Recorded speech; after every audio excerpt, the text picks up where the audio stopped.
Com a chegada do quórum, nós podemos começar então nossa reunião. Essa é a 122ª reunião do Conselho de Tecnologia da Informação e Comunicação CONTIC.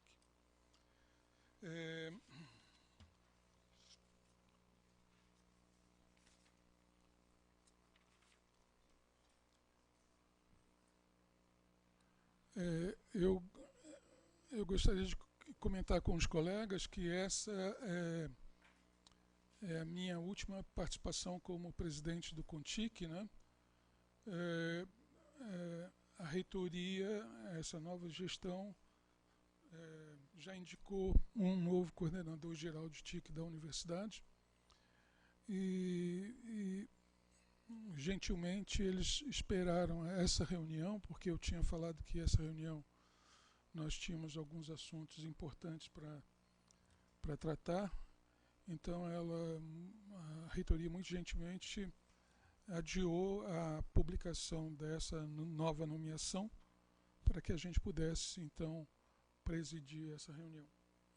Eu queria convidar então o professor Sandro Rigo para ficar aqui junto, porque ele passa a partir da próxima reunião presidir esse conselho.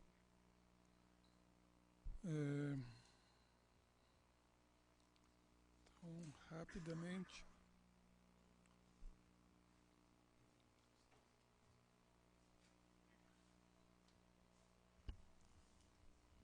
Quer falar alguma coisinha? Bom dia a todos, prazer para os que ainda não me conhecem, né? Eu sou Sandro Rigo, sou do Instituto de Computação, tá?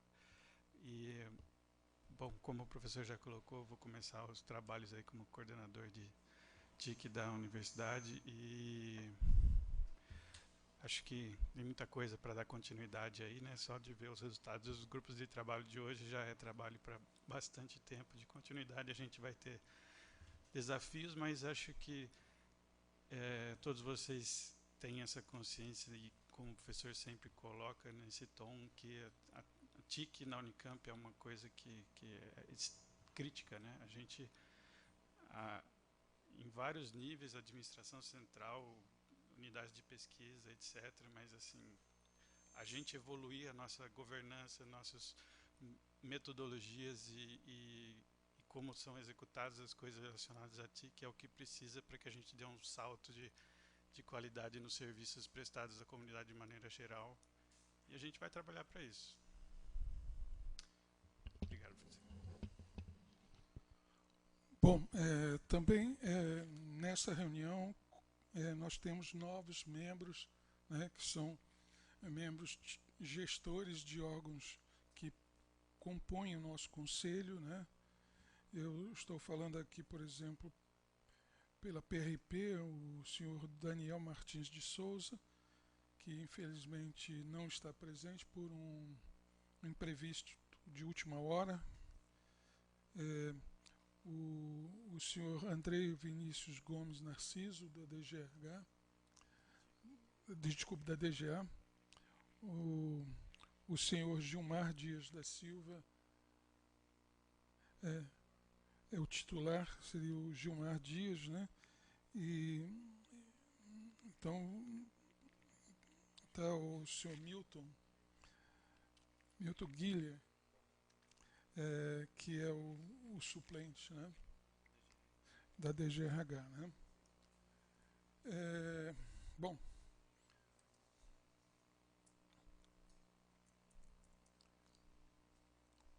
para esses novos, então só apresentando. Você trouxe, Fabiana, você tem o regimento, as informações novas, né? Vamos passar para... normalmente a gente distribui as normas que regem a tecnologia de informação na universidade, né? E eu pedi para deixar impresso, então, a GR 52/2012, que é o grande marco, né, regulatório da nossa universidade com respeito à TIC e também o regimento desse conselho. O nosso conselho, falando para os novos, né, ele é composto por 8 titulares docentes, que são normalmente pessoas que têm alguma relação com a tecnologia da informação, e os gestores dos grandes sistemas, né, corporativos. No caso, na área da saúde, nós temos a senhora Cleusa Milani, né? A PRP também é representada aqui, a DGA, a DGRH, a DAC, o Sistema de Bibliotecas da Universidade. Enfim, são esses os membros titulares. E também nós colocamos aqui um membro titular representando os profissionais de TIC da universidade. Tá? Então, esse conselho tem por principal objetivo discutir as principais estratégias de tecnologia da informação e comunicação para a universidade, né? Bom, tipicamente as nossas reuniões começam com a apresentação feita por um dos grandes sistemas corporativos, né? Para que os conselheiros acompanhem o andamento dos trabalhos naquele órgão, né? Antes disso, também falando, as nossas reuniões são transmitidas ao vivo para toda a nossa comunidade, né? Então, essa apresentação também é acompanhada por pessoas que estão nos acompanhando remotamente, né? Na reunião de hoje, nós convidamos e foi aceito um convite para apresentação pelo Grupo Gestor de Tecnologia de Apoio ao Ensino, né? GGTE. Tá aqui o professor Marco, que vai fazer então essa apresentação. O professor Marco é o novo coordenador do GGTE, né? Nomeado nessa gestão. Então, por favor, professor Marco, você pode fazer aqui?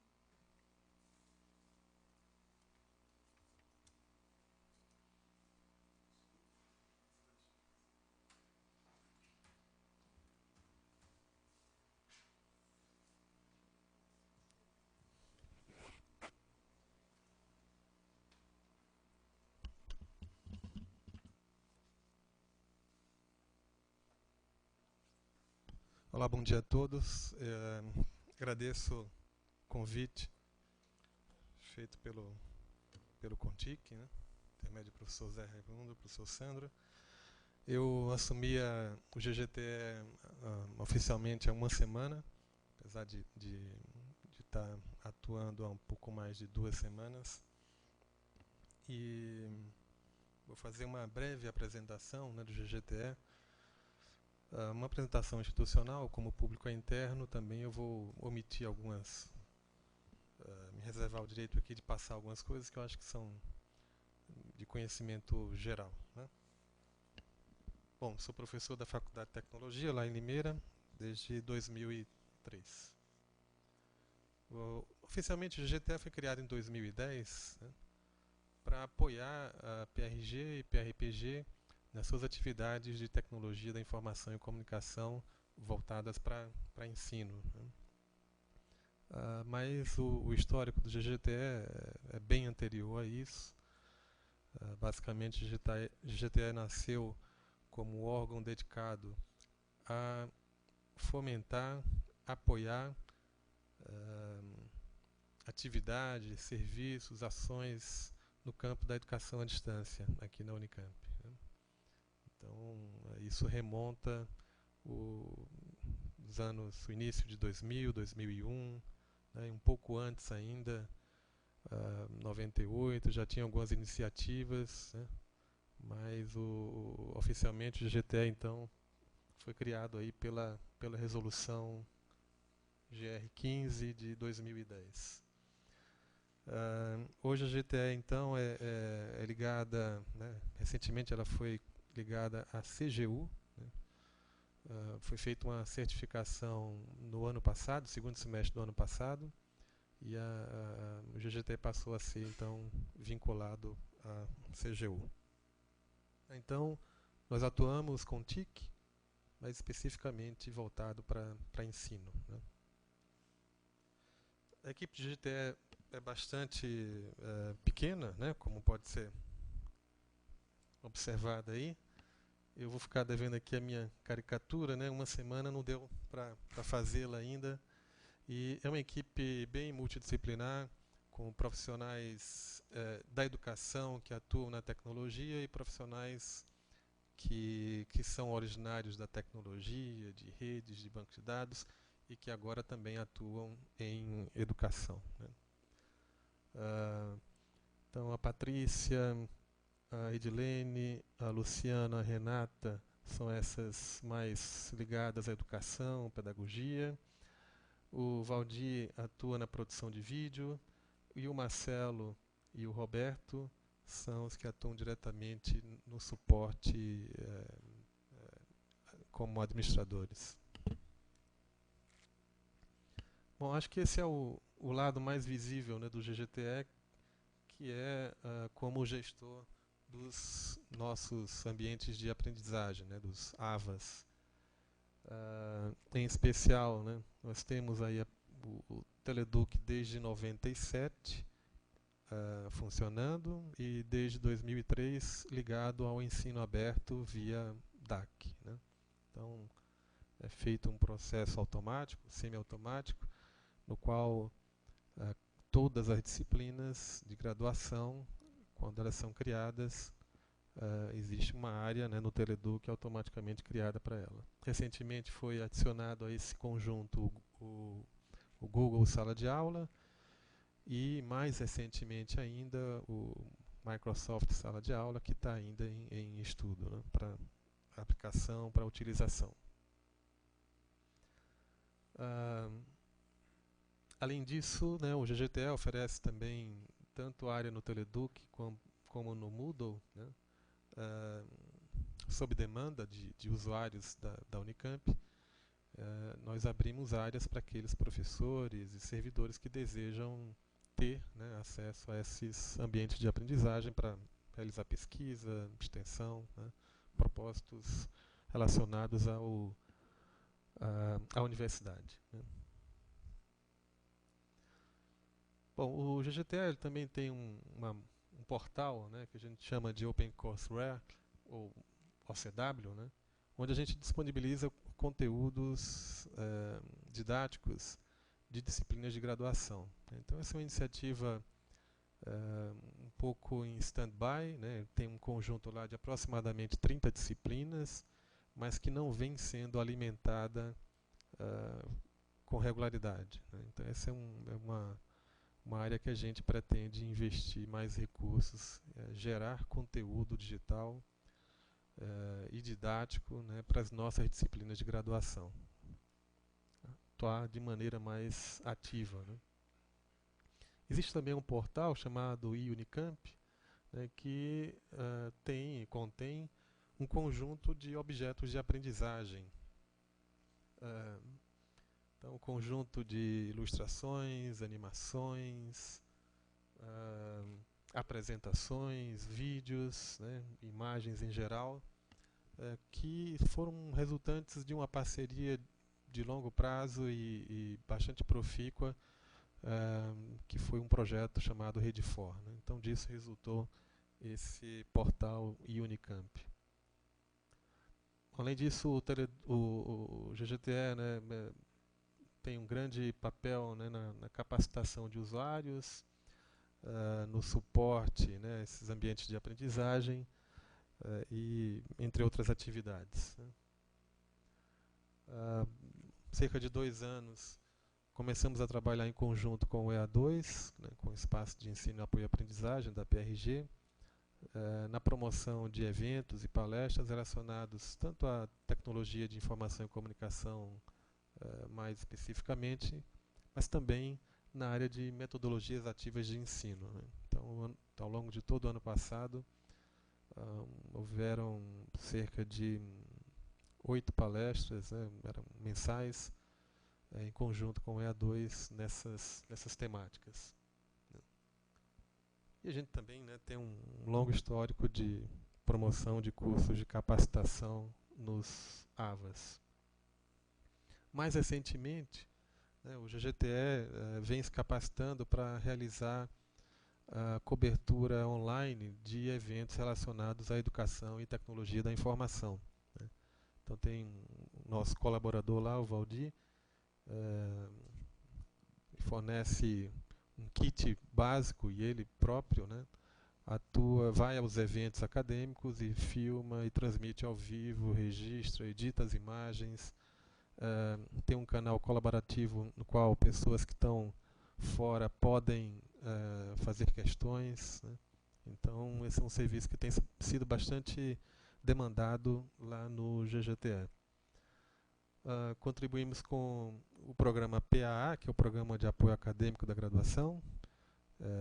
Inclusive tem uma reunião daqui a pouco, vou precisar sair, né, para participar dessa reunião. Colabora também no Coursera, né, que é um portal de cursos massivos online. Entre outras atividades, né, eu vou limitar aqui em função do tempo.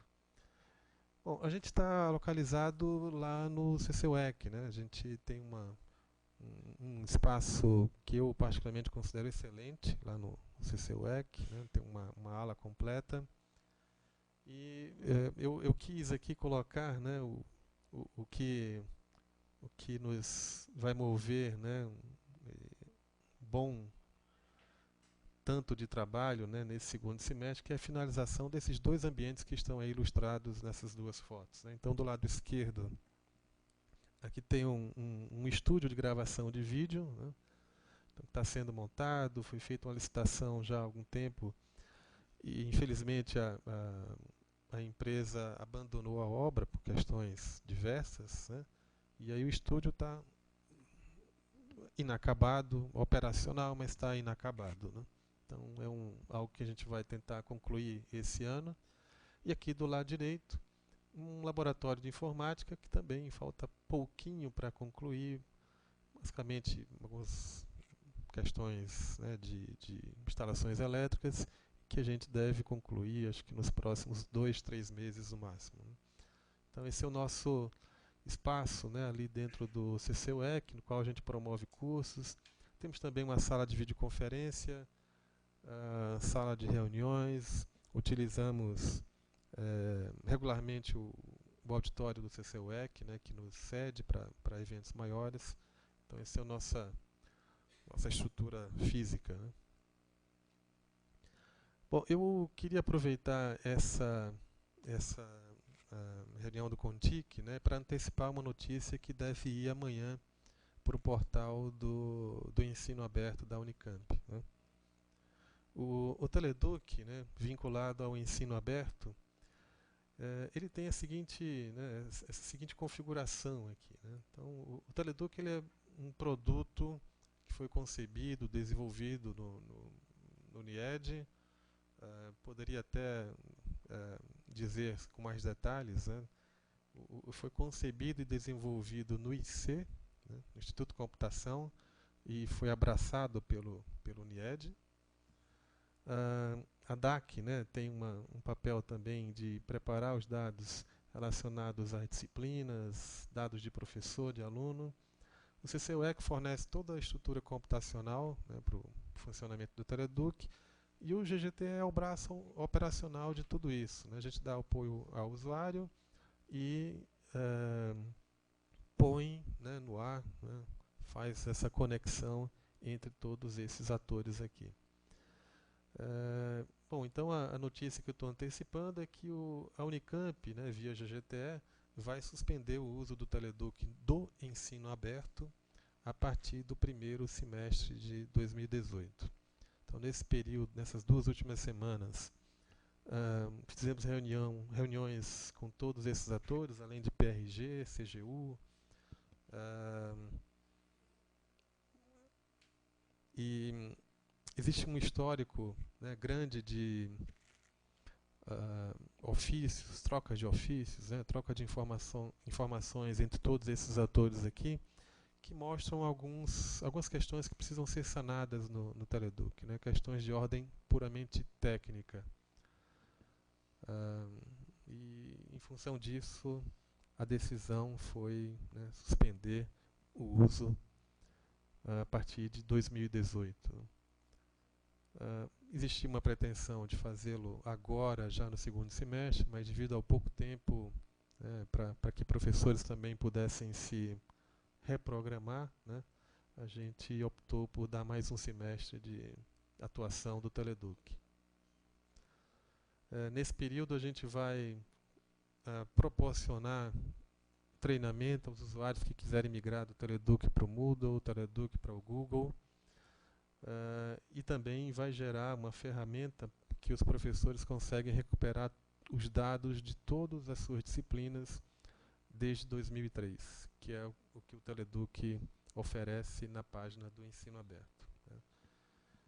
Eu quero enfatizar, né, que o Teleduc, que é um projeto NIED e IC, ele não morre com essa decisão da Unicamp, né, via GGTE.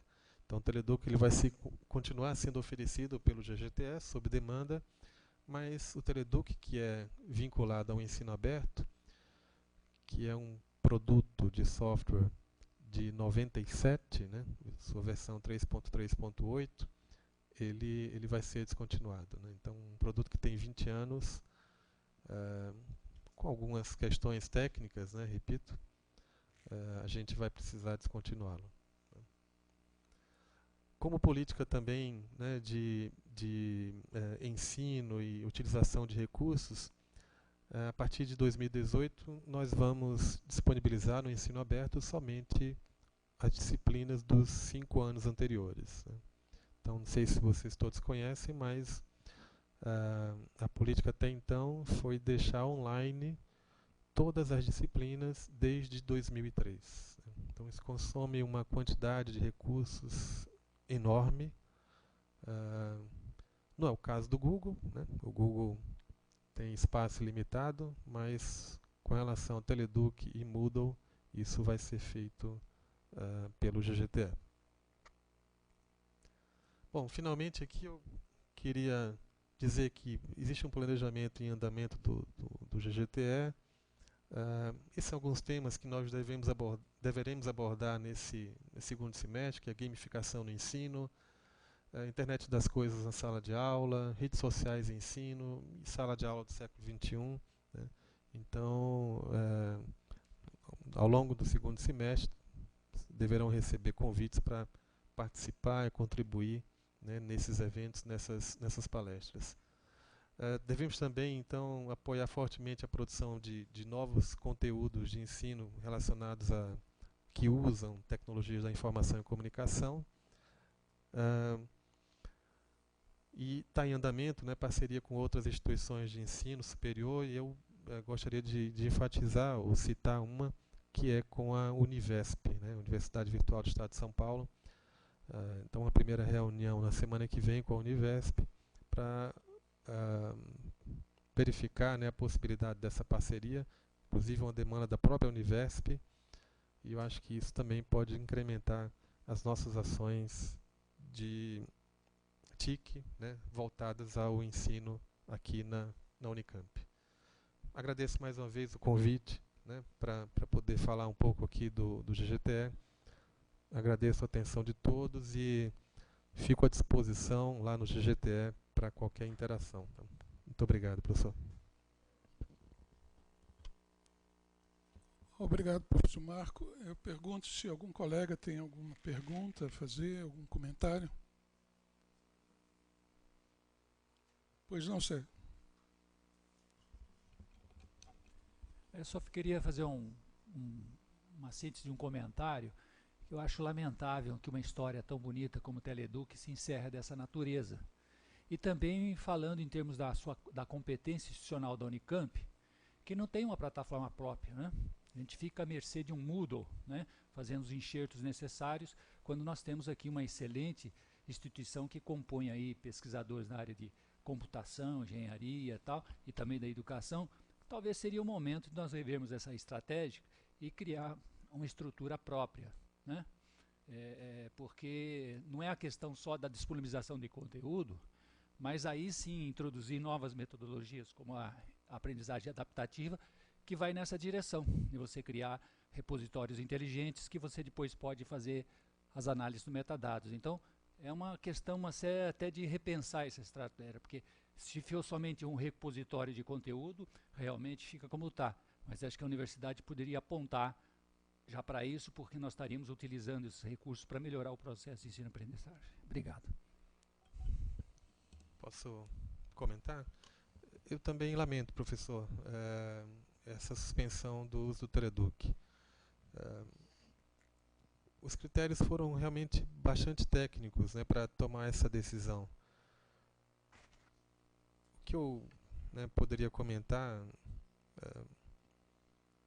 não existe, né, no UNIED. O UNIED é um núcleo de pesquisa, né? Então não existe um grupo de desenvolvimento do Teleduc, uma equipe de programadores, né, que encabece, né, esse projeto Teleduc, né?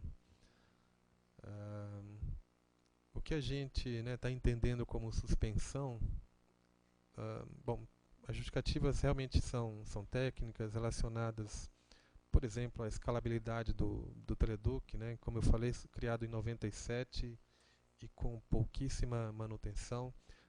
Uma coisa que eu devo frisar antes de tudo, não acho que é falta de competência, tá, de nenhum dos atores que estão ali, né. Então acho que isso fique bem claro para que a gente não diga que o UNIED, né, o IC, que fez a concepção, que tem a concepção do Teleduc, pense dessa forma. Eu acho que esses órgãos eles têm total competência para desenvolver um produto que leve a marca da Unicamp. O que a gente não poderia considerar é que o Teleduc, do jeito que está, com 20 anos de idade, né, que não sofreu manutenção tecnológica e técnica, que tem alguns pontos bastante precisos, né? Eu tenho uma lista desses pontos. Eu peço desculpa, eu até evito um pouco falar, porque eu não queria expor, né, esse grupo, né? Mas está à disposição essa lista para que, se eu quiser depois ver um pouco mais do ponto de vista técnico, e a decisão foi realmente baseada em critérios técnicos, está à disposição para a gente discutir. O que eu espero é que, quem sabe, em breve período de tempo, a gente possa reverter essa situação, né? Mas se a gente adota critérios, né, e foram entregues hoje o manual que rege as normas que regem as TICs na Unicamp, se a gente utiliza essas regras para outras tecnologias, acho que a gente deve usar também para as que a gente gera internamente, tá? Mas eu fico à disposição para uma conversa mais apropriada e profunda, né, para explicar esses detalhes. Obrigado, professor. Mais algum comentário? Pois não, Rui. Bom dia a todos, bom dia, Marco. Marco, você pode fazer algum comentário? Como é que está a adesão ou envolvimento do corpo docente nas tecnologias educacionais nos últimos tempos? Ela tem crescido conforme a expectativa, está aquém? Você pode fazer algum comentário nesse sentido? Posso. Ela está aquém, né, do que eu acho que poderia estar. O nosso portal OCW, né, ele é um portal que não vem sendo alimentado há bastante tempo, né? Então, o que é? São os cursos, as disciplinas que foram planejadas, né, gravadas, preparadas, né, roteirizadas para um ambiente completamente diferente, né, que é o mundo virtual hoje, né? Então a gente não vem apoiando esse tipo de iniciativa, e os professores também são poucas as iniciativas de professores que partem, né, para esse caminho. É um caminho de duas vias, né? Eu acho que ambos os lados precisam se apoiar para que esse projeto dê certo, né? O professor também ele não tem, às vezes, o conhecimento que é necessário e a estrutura, né, que é necessária para a criação de uma disciplina no formato digital, né? Uma iniciativa que foi gerada recentemente e que levou, né, a nossa atenção para ela foi a do Coursera, né? Então, a Coursera fez uma parceria com a Unicamp. Essa parceria foi via Estecamp, né? Então, o Coursera está hospedado até na Estecamp. Essa é uma coisa que a gente está até discutindo para ver se isso não vai, talvez, né, para o próprio GGTE, que cuida da parte de ensino. Existem algumas iniciativas interessantes lá de professores que, por iniciativa própria, com apoio da Coursera, né, para geração de conteúdo, criaram seus cursos e com boa adesão, né, da comunidade. Eu acho que ali é um bom exemplo de quando os dois lados contribuem, né, para que um novo formato, um novo conteúdo, né, seja ofertado para um público que também é diferente, né, externo à universidade. Essa é uma coisa que a gente pretende fomentar, né, aqui dentro. Uma outra questão, né, em termos de participação nas atividades promovidas pelo EA2, posso dizer também, e pelo GGTE, palestras, eventos, talvez esse seja um ponto que vem crescendo. Esse seja o único ponto que vem crescendo. Existe um interesse grande, né, em conhecer novas ferramentas, de conhecer novas estratégias, né? Então, além de equipamentos, né, mas conhecer também novas estratégias de ensino, né, vinculadas ou não à tecnologia da informação e comunicação. Então, nos últimos anos, né, diria até um pouco antes de 2010, esse interesse vem sendo traduzido, né, na participação dos docentes em eventos. Agora, custa caro, né, para a instituição e para o professor entrar, né, nesse novo mundo, que eu acho que a gente não pode não fazer isso também, né? Os alunos aprendem muito hoje via rede social, né, via YouTube, via cursos massivos online, né? Então, as técnicas de aprendizado são as mais diversas, né, hoje, né? Um aprendizado não linear, né, também se conectam toda hora, todo momento, né? Então, acho que é um desafio grande tentar sistematizar, né, se é que eu posso usar essa palavra, porque as coisas nem sempre precisam ser sistematizadas para que deem certo, né? Mas é tentar sistematizar essas iniciativas e apoiar os docentes.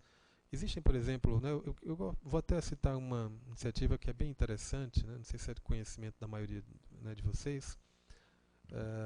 É uma iniciativa na FCM que é de gamificação, né? Então, deixa lá um conjunto de professores e um bom profissional da tecnologia de informação e comunicação, que tem conceitos também de marketing, né, de design, e eles fizeram uma espécie de paciente virtual, um avatar virtual que dialoga com os alunos numa linguagem muito mais próxima deles, então, numa rede social, inclusive,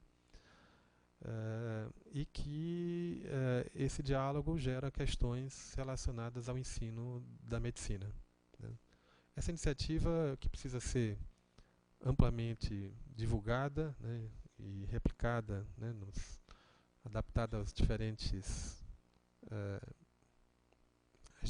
áreas, né, ela tem dado ótimo retorno lá na FCM E acho que isso precisa ser ampliado, né? Não precisa ser, isso não pode ser exceção, né? Também nesse mundo de hoje super conectado, né? Então acho que em suma, né, na sua pergunta, eu acho que eu faria essas considerações, né? Nós pretendemos, né, também vou adiantar uma das ações que a gente deseja, né, para esse próximo período, é fomentar isso por meio de editais, né, editais próprios. Então, um edital ele demandaria um produto, né, e ofereceria as condições para a realização desse produto. Então, esperamos que o nosso laboratório, que o nosso estúdio esteja finalizado em breve, né? O professor receberia treinamento para isso, né, e apoio dos nossos colaboradores lá no GGTE. Mas ao final desse edital a gente teria, por exemplo, uma disciplina criada e formatada para esse ambiente virtual, porque a gente acha que isso pode ter também um efeito em outras áreas da graduação, como, por exemplo, o próprio PAA, né, que é o Programa de Apoio Acadêmico, né? Então, ter disciplinas chaves, né? Vou chamar de difíceis, mas disciplinas chaves com conteúdo digital disponível pode ser um excelente ambiente, né? Um excelente suporte para o aprendizado do aluno fora da sala de aula. Acho que é isso. Bom, esse tema da tecnologia em apoio à educação é um tema muito importante para a universidade, né? Essencialmente é a nossa atividade fim. Então eu queria, em nome do CONTIC, desejar ao professor Marco uma excelente gestão aí. A responsabilidade é enorme, mas eu acredito que nós vamos estar bem sob a sua direção, né? Obrigado, então, professor Marco. Se você quiser e puder, pode nos acompanhar até o final da reunião, mas fique à vontade.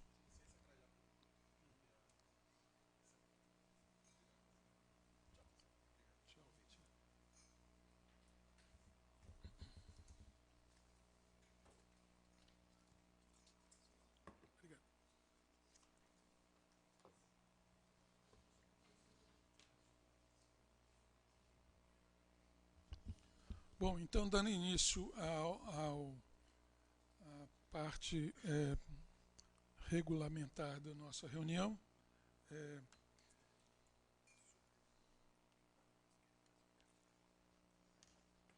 não,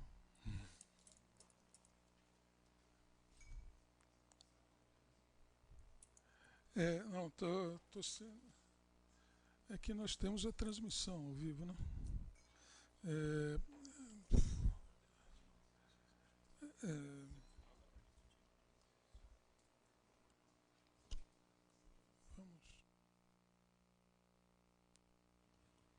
Bom, na sequência, nós temos que deliberar sobre a ata da reunião do dia 18 de abril de 2017, que está impressa aí. Eu consulto aos colegas se há algum comentário, alguma sugestão na redação.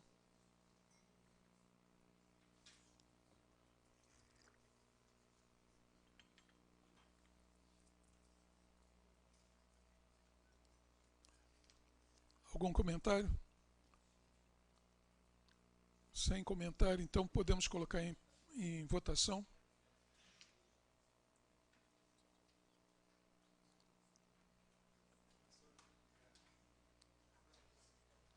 Em votação, por favor, aqueles que estiverem favoráveis permaneçam como estão. Contrários, por favor, se manifestem. Abstenção. 2 abstenções.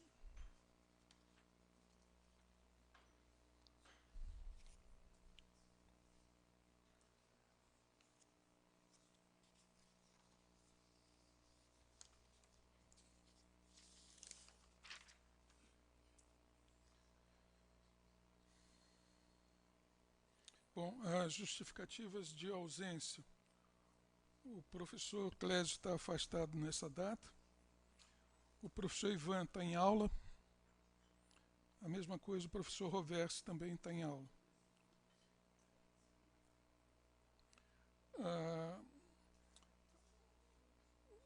A conselheira Regiane, do Sistema de Bibliotecas, está em reunião do órgão colegiado da STU. E, como eu disse, o senhor Daniel Martins de Souza, da PRP, está ausente por motivos de saúde.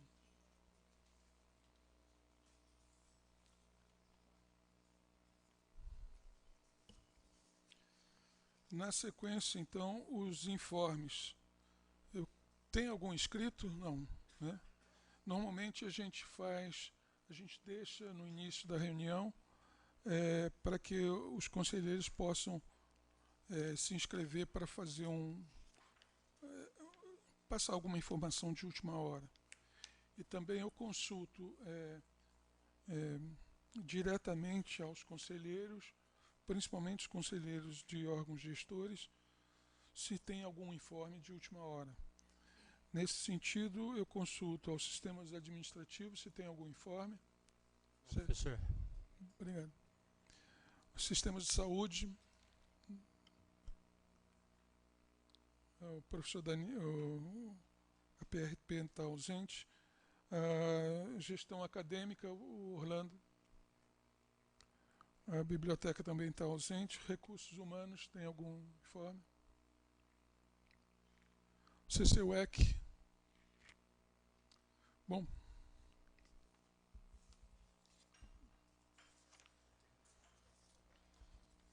Como CETIC, eu queria passar o informe que a reunião de junho, a data foi alterada, que seria numa quarta-feira, dia 21/6, às 14 horas. Ela foi transferida para o dia 23/6, às 9 horas. É uma sexta-feira. Só aproveitando isso, quando nós assumimos a coordenação, nós fizemos questão que as nossas reuniões fossem aqui na reitoria, né? Então, a gente é muito dependente do horário disponível dessa sala para as nossas reuniões. Eu acho que a manutenção das reuniões nessa sala é extremamente importante, não só para a TI da universidade, mas para a própria reitoria, para que ela sinta, né, a presença da TI, a sua responsabilidade na TI. Tá? Também eu queria falar sobre, como informe, eu queria falar sobre, nós terminamos, no último mês, aí, nós terminamos o relatório da nossa gestão, tanto à frente do CCUEC como superintendente, mas também nós colocamos nesse relatório alguma coisa relativa à CETIC, ao CONTIC, né? Então, esse relatório está disponível na página do CCUEC, na página do CONTIC também, da CETIC, né? E nós não imprimimos um relatório, né, em nome da sustentabilidade, em nome da... Eu acho que a gente tem que dar o exemplo aí de... Eu estou com o meu armário cheio de relatórios que eu nunca abri, né? Mas, em havendo curiosidade, né, é mais fácil você ir até uma página e fazer uma consulta. Então, o nosso relatório está lá. Eu sugiro aos colegas que deem uma olhadinha lá e, se houver alguma informação adicional, por favor, nos indique que a gente atualize. também, como informe da CETIC, na última semana nós tivemos a reunião, o evento Sinfotec 2017. Eu lembro aos colegas que é uma reunião da comunidade de TI da universidade. Então, nós tivemos bastante pessoas inscritas, tivemos até membros de fora da universidade acompanhando. E nessa oportunidade, o que eu quero destacar nessa oportunidade, eu tive que falar sobre a TI na universidade. E eu utilizei como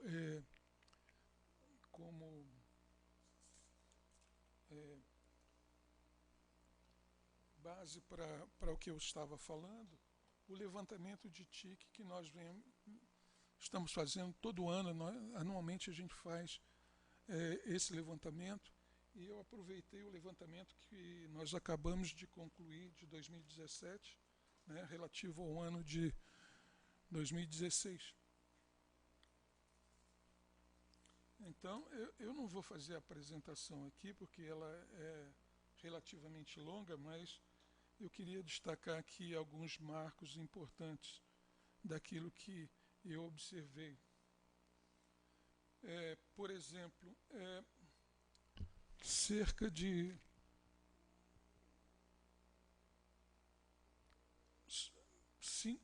somente 55% dos nossos computadores desktop são adquiridos com recursos orçamentários. O resto é tudo extra-orçamentário. Pesa aí as unidades de ensino e pesquisa que têm uma aquisição muito forte com recurso extra-orçamentário, recurso de projeto, recurso de convênios. Os servidores, as máquinas servidoras, somente 39% do nosso parque de servidores é orçamentário. O resto é tudo extra-orçamentário. Bom, aí tem outros, né? Notebook e dispositivos móveis, da ordem de 39% é orçamentário. O resto é extra-orçamentário. Outro destaque que eu faço nessa apresentação é a idade dos nossos equipamentos. Os nossos equipamentos estão ficando velhos. Nenhuma novidade, né? Mas é preocupante, né? Por exemplo, a gente tem aqui que tipicamente um servidor, uma máquina servidora, ela sai do seu período de manutenção após 5 anos. Nós temos em servidores, nós temos cerca de 53% das nossas máquinas com mais de 5 anos. Desktop, então, que tem uma vida típica aí de 3 anos, nós temos mais de 70% além dessa idade.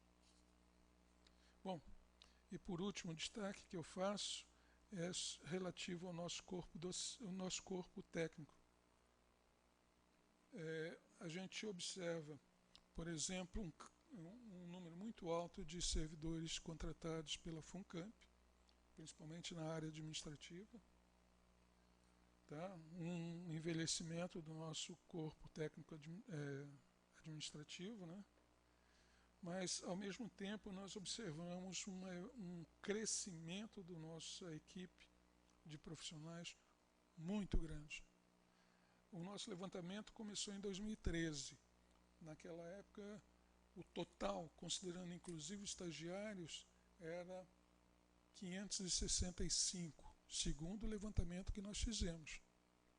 Nesse último levantamento de 2017, o número, considerando PAEP, FUNCAMP e estagiários, o nosso número está 857. Bom, são esses os destaques que eu faria nessa apresentação aí que nós fizemos lá na Sinfotec. Bom, podemos passar o expediente ou a secretária sugeriram ali uma alteração da pauta, né? Fazer um cafezinho coletivo, é isso?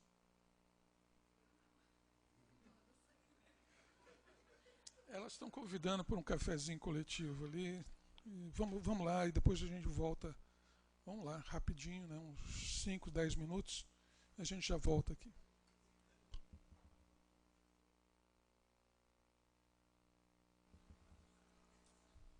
Bom, na sequência, vamos passar então ao nosso expediente.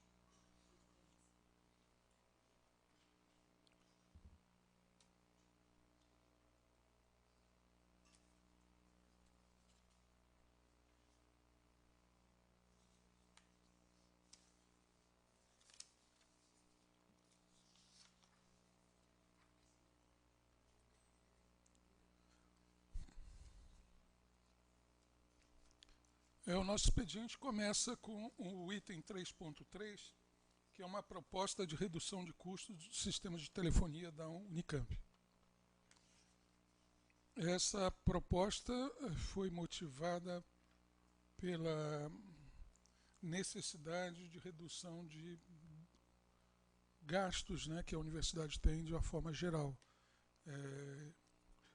Já é uma referência importante aí, a GR 26/2017, que todos já devem ter tido acesso, né? Então, aqui nós temos uma proposta que visa tratar especificamente da questão de telefonia.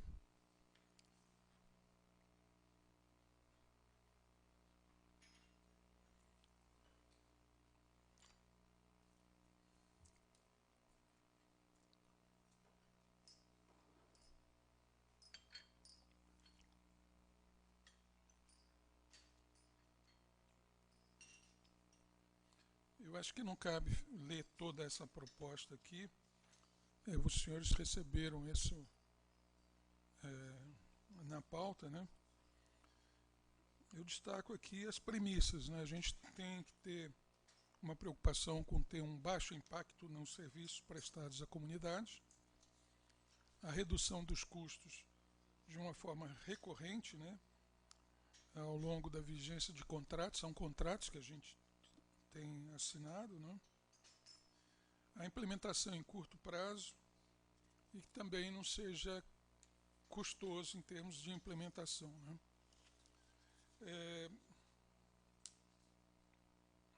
Destaco também o cancelamento das linhas diretas. A Unicamp possui possui exatamente 46 linhas diretas e pelas quais a gente paga assinatura, né? Tipicamente essas linhas diretas estão ligadas, por exemplo, a sistemas de fax, né? Um laboratório tem um fax direto, né? E que tem um número, né?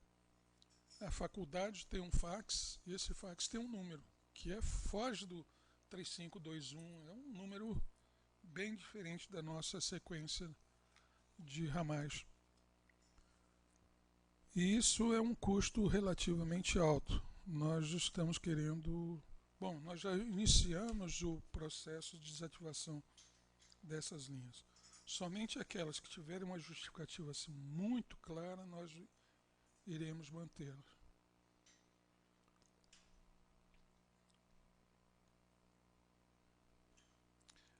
Por exemplo, o escritório de São Paulo é uma linha direta que não essa não temos muito o que fazer. Telefonia móvel. Nós temos cerca de 600 telefones corporativos aí disponíveis aí para os diretores e alguns dirigentes. Uma ação nesse sentido aí a gente já começou o ano passado, que foi uma proposta que eu fiz para a equipe lá, que os usuários, os donos desses telefones corporativos, recebam todo mês, via SMS, você gastou tanto. Essa é uma iniciativa que pode parecer boba, mas O que de fato acontece é o seguinte: muitos dirigentes assumem esse telefone como telefone pessoal. Aí, como ele não paga, tem um abuso aí, claro. Tá? E as linhas telefônicas corporativas, eu estou falando de celulares, elas têm um valor fixo, se não me engano, são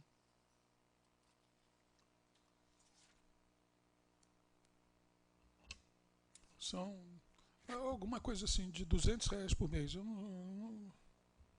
O valor da franquia é de R$20, na média é R$50 de gasto, tirando os que mais consomem. Na média dos que mais consomem é R$150.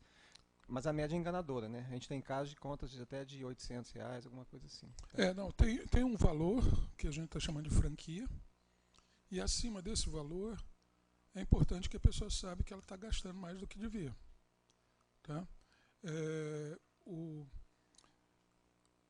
Bom, esse processo ele foi atrapalhado pela aposentadoria de um dos responsáveis pela telefonia lá no centro de computação, que precisou, tá? Mas esse serviço já foi testado, inclusive eu, enquanto possuía o telefone corporativo, eu fui das cobaias aí que testava isso, então eles me mandavam isso sistematicamente, mas isso aí passa a ser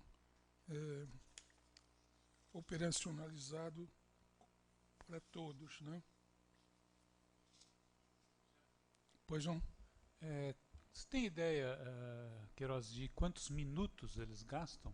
R$150 não quer dizer nada para a gente se você não souber como é que é Não, toda essa informação nós temos bem detalhada. Não, aproximada. Né? Só... Não, esse dado eu não tem. Mas só sei assim, a nossa conta, nós tivemos duas médias, né? Dos que mais consomem e dos que menos consomem. Para não poluir a média dos que menos consomem, nós tiramos os 20 maiores consumidores e calculamos. Essa média, tirando esses 20, é de R$50 ao mês. Tá. E a média dos que mais consomem, que são esses 20, é de R$150, mas tem casos...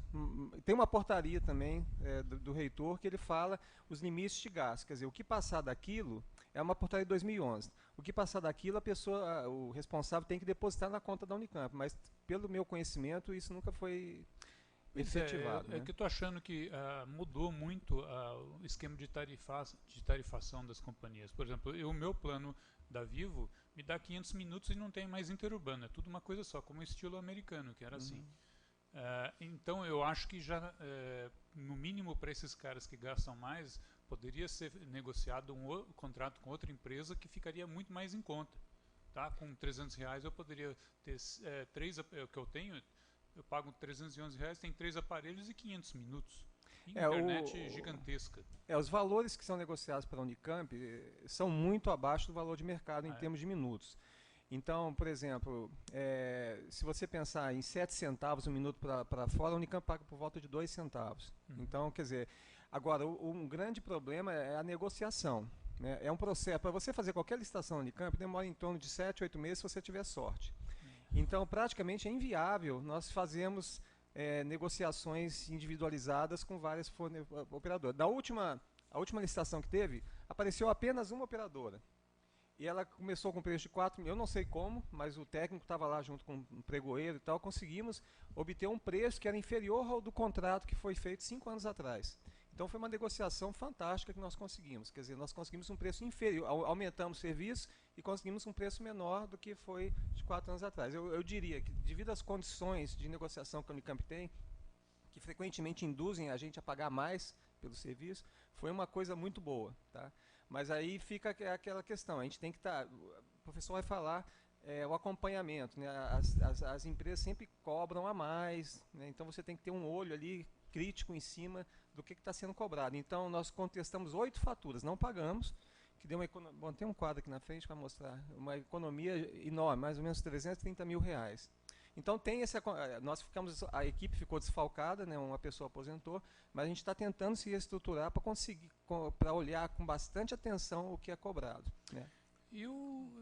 Enquanto você estava falando aqui, me veio um outro modelo completamente diferente, bem radical. talvez seja o caso de estudar. Não ter telefone corporativo e a Unicamp dar vouchers para as pessoas que precisam. E aí, contabilizar, controlar os vouchers. Tira a dor de cabeça da Unicamp, deixa de haver esse contrato que não tem o problema da licitação. Acho muito mais fácil. Esse contrato, apesar de ser licitação, ele foi conseguido, como o Queiroz falou, com uma vantagem muito grande. Se fosse individualizado, eu duvido que a gente conseguiria tanta vantagem quanto a gente obteve. O exemplo que ele colocou ali de 2 centavos por minuto não consegue em lugar nenhum, mesmo particular. O Queiroz adiantou aí, nesse processo também, nós conseguimos uma atuação bastante importante da equipe da telefonia lá do Centro de Computação, que foi observado que as faturas estavam sobrefaturadas. Tá? Então, foi feito um acompanhamento muito fino e a gente conseguiu, está aí nesse quadro, né, o quadro lá em cima, volta um pouquinho mais. Nesse período aí, nós conseguimos a contestação de cerca de 330 mil reais. Só de contestação. Segundo o diretor da área, que atuou durante muitos anos em uma companhia telefônica, ele disse que isso é normal. As empresas colocam um preço acima, que normalmente uma corporação ela não tem esse acompanhamento muito fino. E eles colocam para cobrir outras despesas. Só que a Unicamp teve a sorte de ter uma equipe lá que está acompanhando muito a fino, e nós constatamos esse sobrefaturamento aí, questionamos e foi reconhecido, né, Queiroz? Então a gente está recebendo crédito, eles não vão devolver dinheiro, mas a gente tem um crédito, professor, dessa ordem. Só para lembrar, a fatura contestada não é paga, tá? Ela só é paga depois que os valores são ajustados, tá? Então, desculpa, eu ia comentar exatamente isso agora. Durante esse período contestado, nós não pagamos a conta. Foi uma forma de pressionar para que eles também corrigissem. Então, essa proposta está aí para os colegas. Se alguém tiver alguma sugestão, está em aberto aí. É só citar que a grande equipe que está cuidando dessa questão, especificamente a equipe de uma pessoa e um estagiário. Tá? Pois não. Eu só queria adicionar que essa semana, né, Queiroz, a gente foi chamado para uma reunião na PRDU, que a professora Marisa está fazendo um pente fino em tudo quanto é área da universidade, para a gente ter diagnósticos de redução de gastos, etc., dada a situação extremamente apertada do orçamento, né, atual e previsto para o próximo ano. Então, a gente levou esse documento para ela ver já como ações que poderiam ser tomadas em curto prazo, e ela ficou extremamente satisfeita, ficou assustada tanto quanto vocês com a parte da contestação de faturas, né? A gente não imaginava, e você vê que desde o período que começou a ser feito, não falhou nenhum mês, né? Então não foi um erro, é um erro sistemático, né? Então, ela pediu, obviamente, para isso continuar sendo feito. Estamos testando, pensando em mecanismos de tornar isso aqui uma coisa mais até profissional, porque já viu-se 330 mil reais é maior do que qualquer outra ação aqui que a gente consegue, né? É impressionante. Mas ela gostou de todas as iniciativas que estão nesse documento. Ela falou que essa da SMS que o professor já relatou e todo o resto que está detalhado aqui, vocês podem dar uma olhada, ela considerou de importante e que realmente a gente deve continuar nessa linha de atuação. Só para... essa questão do telefone corporativo, a gente tem que tomar um cuidado. Quando eu tinha o telefone corporativo, eu fiz questão de comprar um telefone. Cadê meu telefone? Eu comprei um telefone de 2 chips, que eu coloquei o meu chip pessoal e o chip corporativo. Porque, cara, você com 2 telefones, é muito fácil você se acostumar com aquele telefone que você não paga. Então, eu tive o cuidado de, não, vamos colocar numa coisa só, mas esse desenvolvimento desse sistema para envio de SMS, já, como eu disse, já está pronto e vai entrar em uso muito em breve. O exemplo desse problema de o pessoal assumir o telefone corporativo como sendo seu pessoal, pode ser visto que muitos dos gestores, quando saem daquela, pedem para que aquele número seja transferido para ele. Isso é quase que um indicativo de que realmente o uso estava sendo mais do que corporativo. Porque o que a gente espera com esse telefone corporativo? É o chamado para uma reunião, é um comunicado pessoal, é um motorista que precisa ser chamado, enfim, é um técnico que tem que ser chamado de sobreaviso, enfim, são questões corporativas, não é para uso pessoal, né? Infelizmente, a prática tem sido que muitos assumem isso como pessoal. No passado, isso gerou problemas, que nos contratos a gente não podia fazer essa transferência. Eu não sei porque, parece que nesse último contrato isso ficou mais fácil. Tanto que na última, quando a reitoria saiu aqui, houve a transferência de alguns telefones. E essa transferência aconteceu muito rapidamente, muito mais rápido do que a gente estava esperando. E foi surpreendente. Mas, pois não. Liga aí. Se fosse só o quanto a pessoa gasta, eu acho que não tem muito sentido. Se pusesse a média do que os outros estão gastando, talvez policie um pouco melhor. Observe só, tem um valor que a gente assume que aquele telefone pode fazer. Um valor de franquia. Isso daí isso é uma norma de 2011. Tá? O telefone corporativo pode gastar até tanto. Eu não sei o valor agora. 100, 150 reais. Acima desse valor, a pessoa tem que depositar na conta da Unicamp.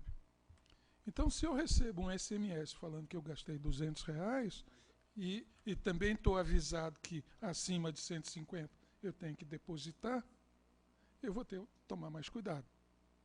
Tá? Bom, gente, tá aí.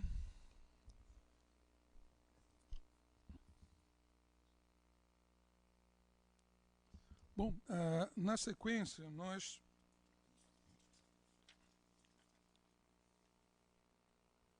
temos o resultado de alguns grupos de trabalho. São 5 grupos de trabalho que estão apresentando, então, os seus trabalhos aí, né? Eu vou começar pela revisão da GR 52/2012.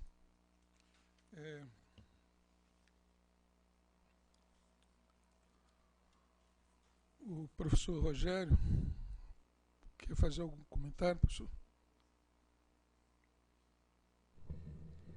Bom, na última reunião fiz um resumo muito rápido das dificuldades que a gente estava tendo para determinar alguns encaminhamentos em relação à revisão. O artigo 52 é relativamente simples de resolver, né? Existia ou existe a decisão de que docentes aposentados podem manter o seu vínculo institucional em termos de comunicação eletrônica, e não havia, havia um impedimento em relação a ex-alunos e funcionários aposentados. Num primeiro momento, o CETIC havia aprovado o encaminhamento favorável de que ex-alunos e ex-funcionários ou funcionários aposentados tivessem esse acesso eletrônico. E a Procuradoria, num primeiro momento, entendeu que não era conveniente e negou essa possibilidade. Mais recentemente foi feito novamente uma segunda tentativa, uma nova tentativa, em que se identificava um elemento novo, que era a possibilidade do uso de repositórios externos, né, ou domínios externos, sem custo para a instituição. Com esse novo elemento, a Procuradoria define um parecer favorável em relação aos dois casos, enfatizando que fosse preservada um domínio externo. Então, de uma certa forma, o que a gente fez no artigo 52 foi reforçar o que a Procuradoria havia instruído em relação às solicitações, indicando favoravelmente a manutenção de contas de e-mail de ex-alunos e servidores aposentados. Com relação ao domínio, nós deixamos em aberto. Num primeiro momento, haviam indicativos, né, de decisões do CONTIC anteriores que sugeriam, por exemplo, que o novo domínio para contas de ex-alunos fosse do tipo alumni.unicamp.br, de funcionários aposentados que fosse retired.unicamp.br. Então, a gente, ao invés de tentar definir um domínio específico, a gente estabeleceu no parágrafo único que essa decisão deveria ser instruída por instrução normativa do CONTIC. Então, o CONTIC pode definir um nome apropriado dependendo da época e dependendo da disponibilidade de recursos externos, né? Então, essa primeira questão ela é relativamente tranquila. A revisão do capítulo 11, na verdade, nós suprimimos o artigo 81, ele foi convertido no novo texto numa instrução normativa. A instrução normativa que nós apresentamos, ela é uma adaptação de uma decisão do CONTIC anterior. Existiu uma decisão de CONTIC D02 de 2012, que falava da regra de permissão de acesso aos serviços corporativos, onde se fala muito em rede sem fio e outras coisas. Na verdade, essa decisão do CONTIC ela foi aprovada, mas ela é bastante restritiva. Ela se prende muito na questão da segurança do sistema, né? E hoje em dia nós temos dúvida. A comissão ficou o grupo de trabalho ficou em dúvida, porque se você priorizar a segurança, a decisão anterior está correta. Mas se você olhar o modus operandi, ou a maneira como as coisas funcionam dentro da instituição, ou a tendência da tecnologia, ela é exageradamente restritiva. Então, a instrução que nós encaminhamos é uma instrução um pouco mais flexível. Ela altera algumas coisas nessa decisão do CONTIC anterior, e eu vou destacar aqui alguns exemplos, né? Então, por exemplo, na nova redação, no artigo 3, por exemplo, o texto original, a decisão anterior do CONTIC, falava que cabia ao CETIC fiscalizar a questão das redes sem fio. A gente está transferindo essa fiscalização de alguma forma para a unidade ou órgão onde está acontecendo o evento, né, onde você tem a instalação dos dispositivos. No parágrafo 2 desse mesmo artigo, tem a questão das interferências que, eventualmente, dispositivos diferentes podem causar. no texto original, se definia como prioridade o maior número de usuários. Aqui a gente estabelece uma questão da prioridade de uso. Não necessariamente o maior número de usuários corresponde ao evento mais importante. Eventualmente, se você está falando de uma festa, se você está falando de um problema de risco de vida, o risco de vida é prioritário. Então, algumas questões foram alteradas para aquilo que o grupo de trabalho achou conveniente.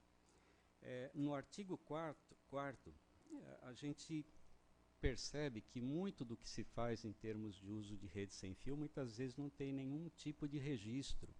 E esse é o grande problema. Você tem acessos que não dão nenhum indicativo de quem está acessando, como está sendo acessado, e isso é extremamente necessário em termos de rastreamento, em termos de segurança. A questão do acesso por redes sociais foi incluído no artigo 5º. Já se admite nesse novo texto a possibilidade de conta de usuário, de utilização de conta de usuário em rede sem fio, mas desde que essa rede social, tenha sido previamente autorizada pela instituição. Provavelmente o CETIC teria que fazer algum tipo de identificação dos veículos de comunicação que são razoáveis, né? Se comenta em Facebook e outras possibilidades. No artigo 6 se incorpora também a questão da internet das coisas, e o texto aqui é praticamente um conjunto de recomendações quase que padrão, né? Algo que tem sido utilizado em situações em que esse monitoramento de dispositivos é feito.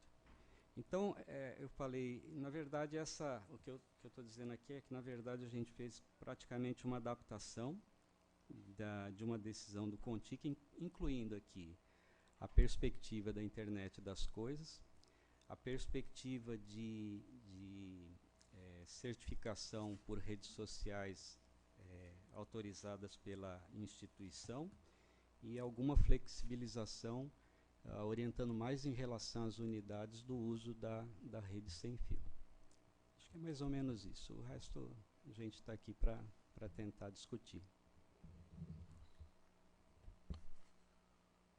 Bom, eu consulto aos colegas se tem alguma sugestão, algum comentário.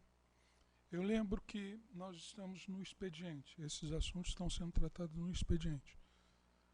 Eu acredito que esse assunto ele foi muito bem tratado por esse grupo de trabalho. Eu acredito que é importante que essa sugestão de texto seja levada aos órgãos, seja discutida pelos profissionais de TI da universidade, que eventualmente estão nos assistindo, né? Esse texto vai estar disponível na nossa página lá no CONTIC, né? E isso vai ser deliberado na próxima reunião. Ele já é um item da ordem do dia da próxima reunião, tá? Para deliberação e para que ele entre em vigor. O próximo passo é encaminhar isso para o gabinete, para que aí realmente isso saia como uma GR, né? E aí isso é lei para a universidade. Mais algum comentário, alguma sugestão? Obrigado, professor Rogério. O segundo grupo de trabalho é o item 3.5, a composição do CONTIC, o grupo de trabalho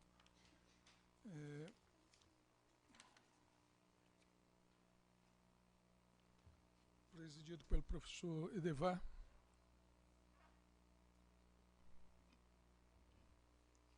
Também está aqui o tem um relatório colocado aqui. Bom, nós fizemos várias reuniões, algumas com o sentido de diagnóstico da situação, e outras a de proposições. O que a gente percebeu e acatou das sugestões das outras reuniões, né? Que realmente a gente teria que aumentar a representação dos profissionais de TIC, isso ficou, acho que, de consenso. A presença da alta administração também a gente achou que seria importante. E outras questões, por exemplo, da presença também da PG nas nossas reuniões, que algumas até o colega citou, né? A gente ficou às vezes travado por questões de caráter jurídico aí que atrapalharam as nossas decisões. Então nós fizemos essa fase de diagnóstico e fizemos no item 6 uma proposição que eu sintetizo aqui. A ideia seria acrescentar a presença das pró-reitorias. Eu estava pensando, né, o grupo pensou em 3 como membros titulares e 2 como membros suplentes, revezando a cada 2 anos. Estabelecemos que a PRDU pudesse ser sempre mantida. Pelo seguinte, que a gente achou que a EPLAN seria interessante que ela se fizesse representada aqui, porque nós tivemos vários problemas nos pátios, né, que a gente definia situações e depois haviam cortes e a gente nem ficava sabendo depois o que realmente levou a esses cortes. Então, a presença da PRDU como membro fixo aí é decorrência disso. Depois, no sentido de tentar expandir a presença dos profissionais de TIC, nós achamos que usar a mesma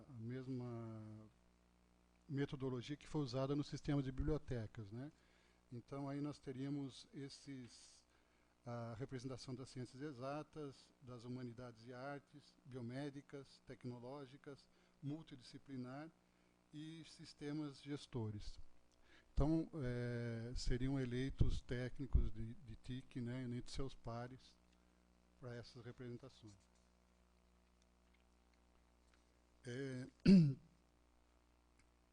Depois, fizemos a indicação de um membro gestor, resultante do desmembramento. Isso aqui é uma sugestão que o pessoal da biblioteca e do CIARC tinham feito, né? Então, desmembrar esses 2 e então dar também assento a um do membro desse desmembramento. E, finalmente, uma sugestão que a gente tinha de tentar ter um membro consultivo da PG nas reuniões do CONTIC, assim, sempre que o presidente julgar necessário. E uma coisa que a gente gostaria é que esse membro fosse especializado em questões de TIC, ou seja, que a PG preparasse alguém com esse espírito, né? Bom, aí eu fiz numa sequência um quadro comparativo da atual situação e da situação futura, como ficaria. Porque uma das preocupações nossas é que a gente não crescesse por demais a representação, de tal sorte que isso ficasse também inviável conduzir essa reunião. Então, nós tínhamos na situação anterior 15 membros titulares e 8 suplentes. Vamos passar para 26 membros titulares com essa proposta e 12 membros suplentes. Então, todo o texto com as justificativas das ações que nós tomamos estão colocadas aí. Não sei se o Sidney e o Sérgio teriam mais alguma coisa para colocar.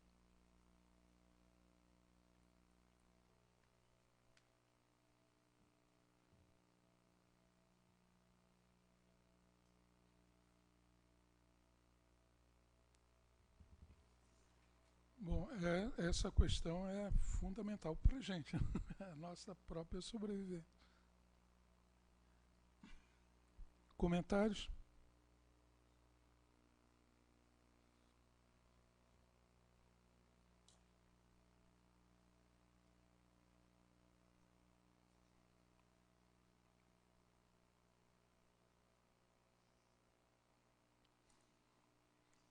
Você está sugerindo aqui que os membros titulares, representantes profissionais de TIC, sejam eleitos pelos pares. pelos próprios. Das unidades, sim. A gente, nesse caso, estaria seguindo o modelo do sistema de bibliotecas, né, em que os membros são eleitos também. Né? Então, dessa forma, teria a representatividade dos profissionais seria através de eleição também.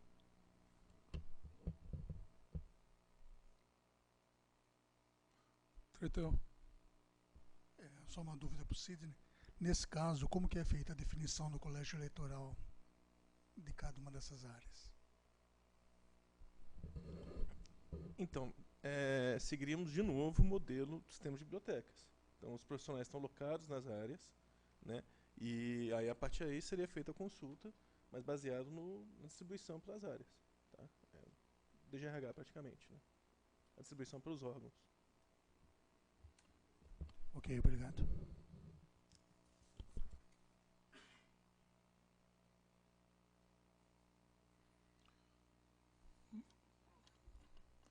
Mais algum comentário?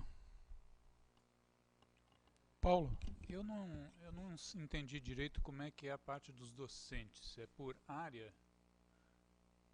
Tecnológica, saúde? E aí como é que fica? Quer dizer, se num ano é de uma faculdade ou uma unidade, no outro obrigatoriamente vai ser de outra ou não? Como é que... Eu não entendo como é que você consegue... É escolhido... Eu não entendi essa parte. Desculpa, Paulo. A dúvida é com relação aos profissionais de TIC ou os docentes? Não, docentes.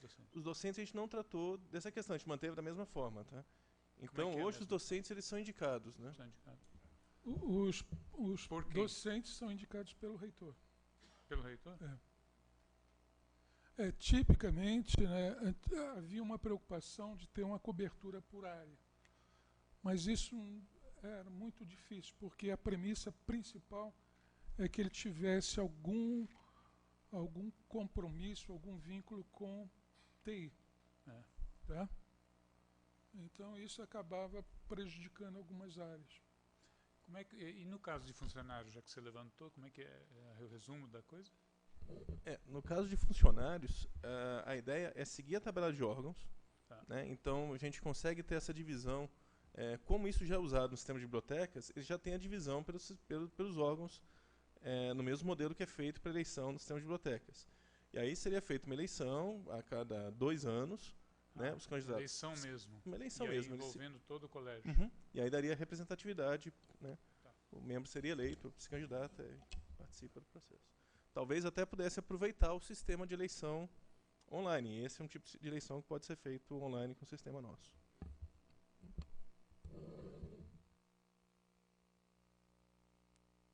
Bom, como eu disse, esse é um tema importante e que nós vamos ter uma deliberação na próxima reunião. Então, eu sugiro que isso seja levado a toda a comunidade. Aqueles que estão assistindo aí, prestem atenção nesse documento, encaminhem sugestões para que a gente possa ter uma definição muito precisa na próxima reunião. Eu só faço mais um comentário, que eu acho muito interessante que a gente tenha um equilíbrio, né, do que é técnico, do que é gestor. Esse é um modelo de governança que está aí na literatura de federação, né? Federação ou entre federação e o que eles chamam de o arquétipo duopólio, ou seja, você tem tanto a parte técnica quanto a parte administrativa muito bem equilibrado para tomar decisões e tomar iniciativas num modelo bem equilibrado, técnico-administrativo. Tá? Eu acho que é o melhor resultado. A gente não pode ser só técnico e a gente não pode ser só administrativo. A gente tem que ter o equilíbrio Perfeito. Legal. Obrigado, professor Edevar. Acho que foi um trabalho bem feito. Desculpa, eu vou só lembrar uma questão, né? Na revisão da GR 52, o professor Rogério, eu acho que seria interessante a gente ter claro na instrução normativa quem que cuida do quê. Por exemplo, quem que vai dizer que o aluno é ex-aluno? Ele formou, ele se afastou por jubilamento, por alguma coisa. Isso tem que estar bem claro. A mesma coisa profissional. O nosso profissional, ele sai como? Por aposentadoria? Foi mandado embora? Qual que é o... Então, eu acho que na nossa instrução normativa, isso tem que estar bem claro. Desculpa, eu só voltei atrás, porque eu lembrei disso agora. Pois não. Posso fazer um comentário? Na verdade, eu falei, na decisão do CONTIC anterior, de 2012, havia um elenco discriminado de quais eram as figuras específicas que tinham a possibilidade de ter acesso como ex-aluno ou como funcionário. Então, talvez, eu falei, nós fizemos de uma maneira relativamente simplista, mas eu concordo que tem que ser feito um trabalho mais cuidadoso aqui, no sentido de identificar quais são os elementos, que você pode ter alguma complicação. Nós temos um complicador bem grave com respeito a funcionário, que é o funcionário CLT e o profissional CLE. Isso pode ter problema. Só lembrando que a questão do profissional, o nosso funcionário, foi uma demanda específica que chegou para a gente pela DGRH, que ela achava importante manter um canal formal de comunicação com os nossos aposentados, por exemplo. Porque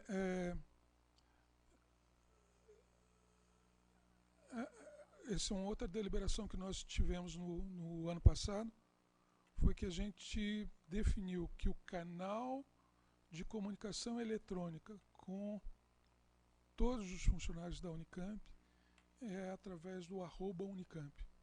Todo funcionário passa a ter um @Unicamp. Esse canal oficial pode ser redirecionado para um e-mail particular, enfim, mas é importante que a gente definiu, né? Porque a gente deixava simplesmente lá no Vida Funcional, cada um escrevia o que queria ali, e isso aí acabava causando uma confusão muito grande. Então, a gente definiu assim, a Unicamp se comunica através do @Unicamp. A pessoa, se quiser, ela redireciona, mas a Unicamp não vai ficar preocupada em gerenciar o Sidney agora é tal, depois ele mudou para o outro. Não, a Unicamp se comunica com ele pelo @Unicamp.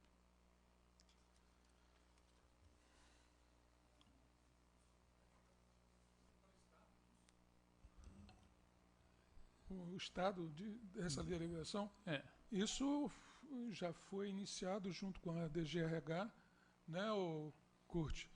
Todo ingressante... Eu não queria falar para o Kurt, mas já que você falou... Não, eu ainda não recebi nada lá no IC sobre isso.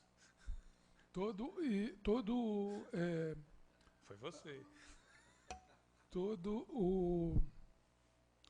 Todo funcionário, todo docente que entra na universidade, já no processo de ingresso, ele já habilita um e-mail @Unicamp. Como resultado dessa norma que nós aprovamos no ano passado, foi no ano passado, enfim, numa das reuniões passadas, nós estamos tendo um trabalho de cadastrar todos os funcionários que já estão aqui, mas que não têm um @Unicamp. Quando esse trabalho foi iniciado, eram cerca de 3.000 funcionários que não tinham um cadastro no @Unicamp.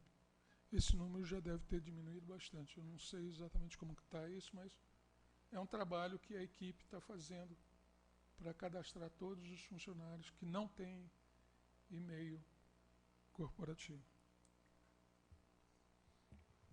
Mas, então, mas não é os docentes também, não é só funcionários. O docente, por natureza, ele já recebe isso porque ele tem o registro na DAC. Para dar nota, ele tem que ter o registro na DAC. Os docentes não leem se não forem avisados. Bom, é isso que eu estou falando. Eu ainda não recebi no IC um comunicado dizendo que isso é o oficial.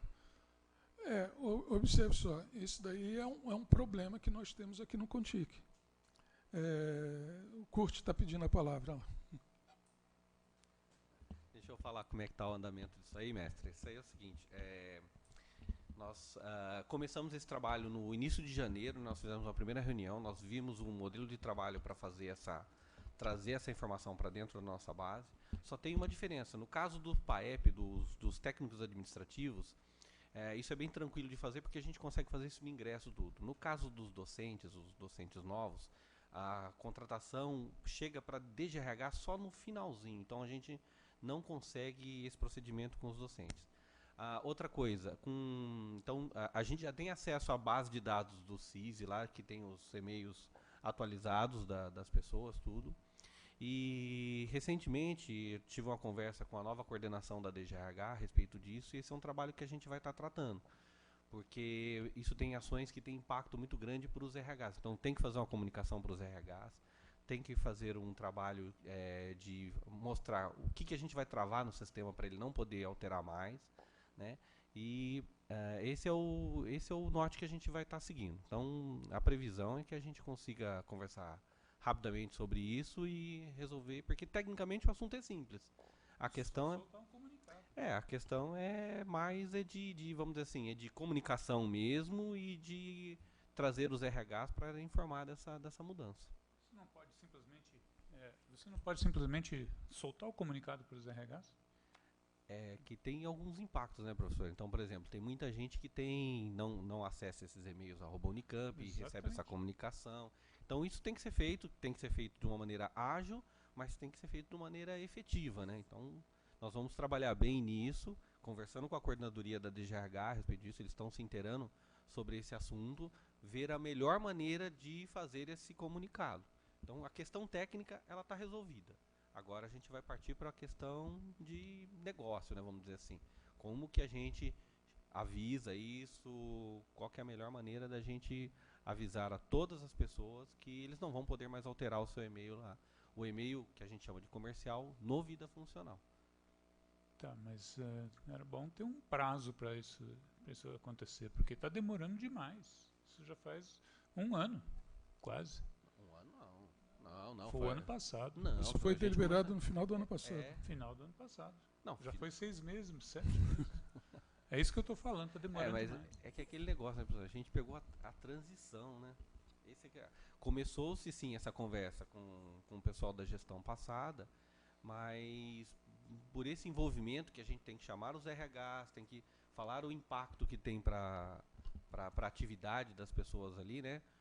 E os RHs vão precisar dessa informação, isso não foi levado adiante por uma questão de prioridade, né, na lista. Bom, eu acho que isso daí foi uma decisão muito importante que nós tomamos. Simplifica a comunicação tremendamente, comunicação futura. Viabiliza melhor as eleições eletrônicas. Estou contando também com isso. Tem várias vantagens. A DGRH, junto com o Centro de Computação, né, eles trabalharam aí no início de janeiro, tinha algumas simplificações no sistema que foram feitas, né? Então eu acho que o time da universidade, cara, infelizmente, a gente... Agora, uma coisa que eu acho que é importante é que foi inclusive uma sugestão da própria professora Tereza, quando ela estava na PRDU, é que muitas das normas que nós deliberamos aqui, elas ficam como norma do Contic. E a professora Tereza estava sugerindo que algumas ações elas têm que subir de escala. Elas têm que subir para, por exemplo, eu acho que essa é uma norma que tem que subir. Essa tem que sair uma comunicação do gabinete, de algum lugar, você falando, a Unicamp vai se comunicar com os seus dados através do endereço tal. Aí as pessoas é que vão lá e configurem o seu @tal para o e-mail de preferência, mas a Unicamp se comunica através desse canal. Isso simplifica muito. Tá? Podemos ir em frente? Agora é contigo, Paulo. A autenticação centralizada, né, o grupo de trabalho. Nós já fizemos uma reunião no passado, agora eu estou vendo que eu achava que estava mais clara a situação do problema, mas eu andei reestudando o material que os grupos já levantaram. São 2 grupos internos, um da parte de sistemas e tecnologia e outro para verificar a adequação que o sistema LDAP, hoje em execução, hoje em uso, como ele se adequa às hierarquias existentes na Unicamp. Então, eu estou precisando de mais insumos. De certa forma, está claro que existem soluções tecnológicas para a parte de implementação do sistema. Não está claro para mim qual seria exatamente as ferramentas ainda. A gente tem que ver quais são as mais universais, mas dá para ver que tem solução, que o sistema resolveria, as soluções que existem hoje cobririam não apenas a autenticação centralizada, mas especialmente o single sign-on, ou seja, matar 2 coelhos com uma cajadada só, que essa é a parte da autenticação. O outro problema é da autorização nos sistemas, e aí tem muito a ver com a parte da hierarquia que está no LDAP, por isso que a gente tem que analisar em separado isso aí. Então, os trabalhos estão atrasados, porque eu deveria já ter marcado uma segunda reunião com os grupos, e vou fazer, acho que na semana que vem, se Deus quiser, e para acelerar, eu vou precisar tomar mais pulso dessas reuniões, desses grupos, para poder andar com isso. Esse é o estado. Então, acho que tem condições da gente resolver esse problema, de descobrir, de eleger os sistemas, as tecnologias e os modelos, deixar disponível para todo mundo, quer dizer, construir a documentação, casos de uso, e aí incentivar todos a, pelo menos sistemas novos, seguirem esse, quando houver tempo, começar a migração de sistemas já existentes, né? Então, realmente chegar numa sugestão, num modelo padronizado. É possível, mas eu ainda preciso amadurecer mais. Eu estou na dúvida com... Eu achava que estava bem resolvido, mas eu li mais e acho que eu tenho que estudar mais ainda. Obrigado. Bom, vamos tentar combinar então que na próxima reunião a gente tenha um documento para ser colocado no expediente, para que a gente delibere então na outra reunião, né? Na sequência aí, o grupo de trabalho para definição de normas de uso da nuvem computacional da Unicamp. Esse é um grupo de trabalho que envolve várias pessoas, né? Inclusive eu também, mas eu destaco aqui a participação de, por exemplo, dos membros de unidades de ensino, como por exemplo o IB e o IFGW, o Senapad, o Centro de Computação, a Faculdade de Engenharia Elétrica, no caso, eu, mais o professor Christian, né? Enfim, o que esse grupo de trabalho está propondo é algumas diretrizes no sentido de como que a gente vai usar a nossa nuvem, né? É um documento que já foi passado por várias revisões, ele está colocado aí na nossa pauta, tá? Tem, inclusive, uma proposta de deliberação aí, que seria o caso que a gente deveria encaminhar, né, para deliberação.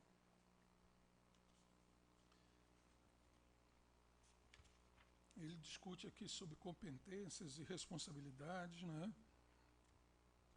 Ele define os termos, como é uma coisa relativamente nova, né? Tem alguns conceitos e terminologias aí que a gente precisa definir, as competências e responsabilidades, as considerações técnicas.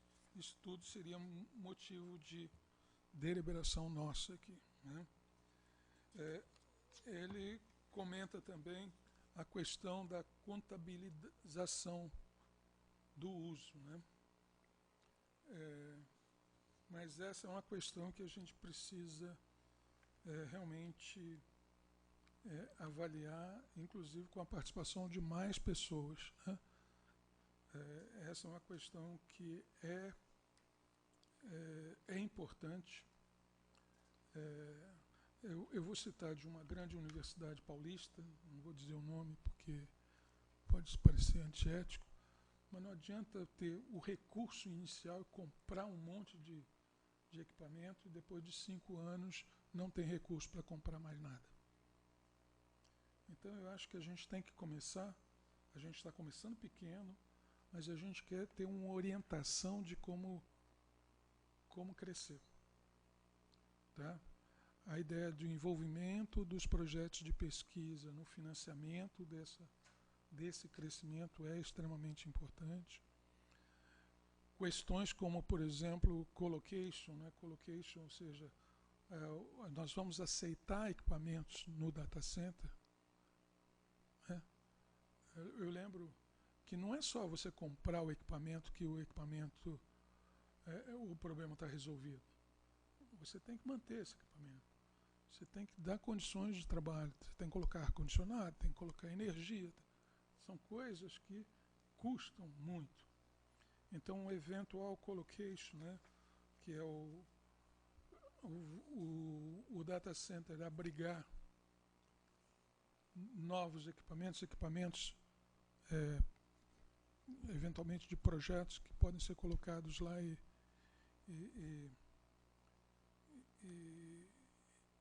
operado, né, pelo data center, né, e o uso remoto sendo feito normal, é uma questão a ser considerada, né.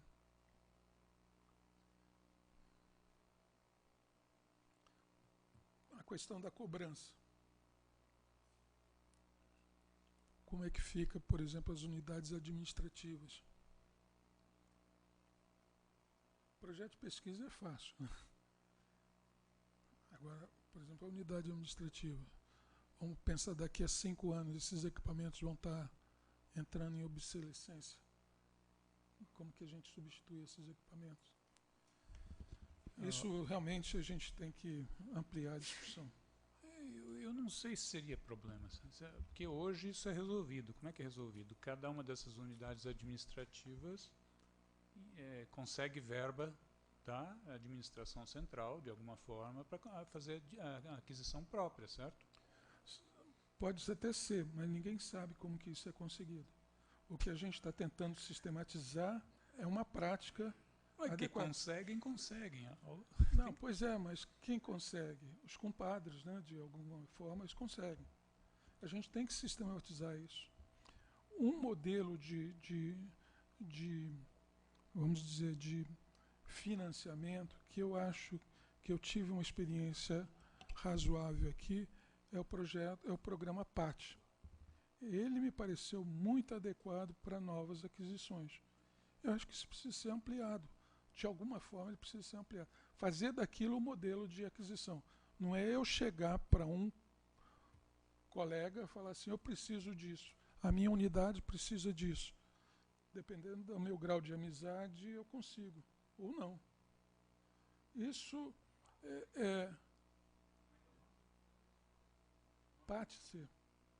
PAT, Programa de Atualização Tecnológica Continuada. Tá? Infelizmente, quando você entrou aqui pelo Contic,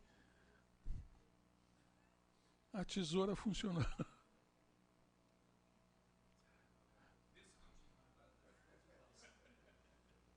Virou patidê.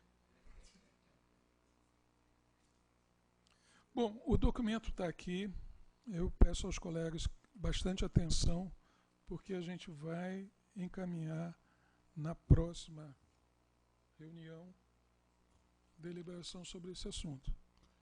E vamos divulgar esse trabalho para outros colegas que eventualmente possam colaborar. O último grupo de trabalho, então, é sobre o custeio da rede Unicamp. Queiroz, qual é o estado desse grupo de trabalho? Então, essas atividades elas pressupõem o levantamento do custo de todos os ativos de rede que nós usamos na rede Unicamp, que conecta com as unidades. Então, esse trabalho ele teve uma descontinuidade por conta de compromissos do responsável, e aí nós pretendemos retomar esse levantamento a partir de agora. Então, na próxima reunião, possivelmente, nós já tenhamos alguma informação para apresentar. Bom, vencemos então o nosso expediente. Passemos então à ordem do dia. A ordem do dia só tem um assunto. É a revisão da Instrução Normativa Contic 03/2007. Só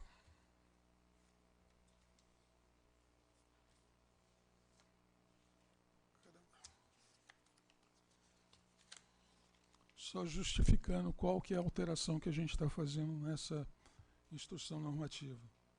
São os valores a serem cobrados, né?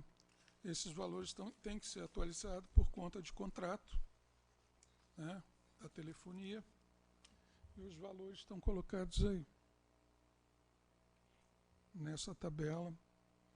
Um custo de um ramal analógico passa a ser R$ 11,25.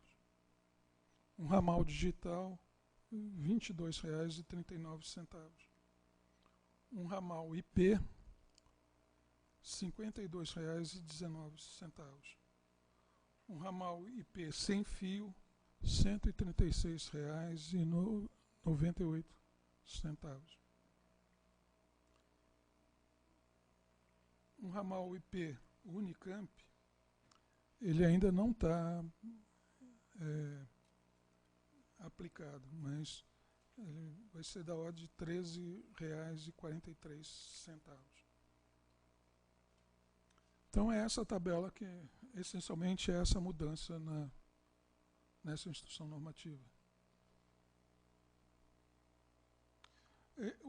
Fora esse ramal IP Unicamp, o resto aí é termos de contrato, tá? Reajustes de contrato. Algum comentário?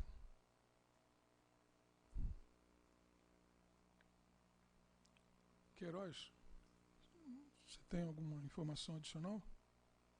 Não? Bom, gente, então vamos colocar em votação. Por favor, os favoráveis permaneçam como estão. Contrários, por favor, se manifestem. Abstenção. Aprovado por unanimidade.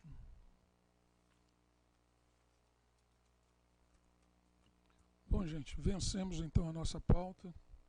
Eu queria encerrar agradecendo a todos aí que nesses anos aí fizeram desse conselho, pelo menos para mim, muito agradável de estar aqui interagindo com vocês e aprendendo muito com vocês aí, vários assuntos aí, eu não tinha nem ideia de como que era tratado na universidade, aprendi muito. E queria desejar então ao professor Sandro aí um bom trabalho, especificamente com respeito ao Contic. Eu acho que é extremamente importante que a gente mantenha essa proximidade quase que íntima com a reitoria, simbolizada pelo fato da gente estar aqui nessa sala, mas ela é muito mais do que isso, né? Ela é muito importante que a reitoria tenha consciência desse trabalho. Essa prática de trazer os órgãos, os grandes núcleos aí para fazer a apresentação do seu trabalho, eu acho que é uma prática que nós adotamos aqui e que se mostrou muito importante. Tá? Enfim, eu desejo a todos, então, um bom trabalho. Obrigado.